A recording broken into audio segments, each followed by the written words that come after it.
Pekan Olahraga Nasional atau PON ke-21 di Aceh, Sumatera Utara pada September mendatang jadi kado perpisahan Presiden Jokowi.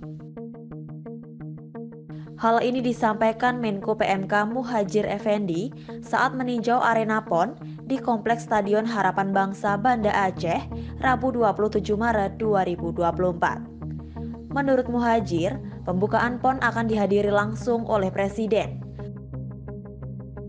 Oleh sebab itu, arena PON harus selesai dan sempurna.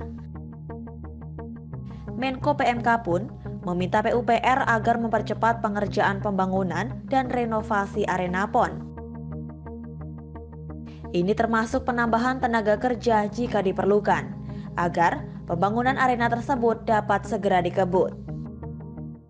Justru itu, ini kan PON ini sengaja kita desain, termasuk jadwal eventnya itu untuk menjadi kado istimewa lah untuk Presiden kita Bapak Joko Widodo yang akan mengakhiri periode kepemimpinan beliau tahun 2024 ini. Soal meriah atau tidak itu nanti tergantung. Kalau dari sisi antusiasme dari rakyat Aceh, termasuk antusiasmenya pejabat, termasuk Pak Gubernur, saya yakin paling tidak sama dengan apa yang kemarin di Papua.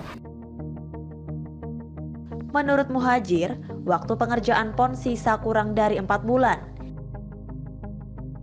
Ia pun mengimbau agar pembangunan arena tersebut terbebas dari indikasi korupsi, seperti mengurangi kualitas bangunan hingga pembangunan besi di luar aturan.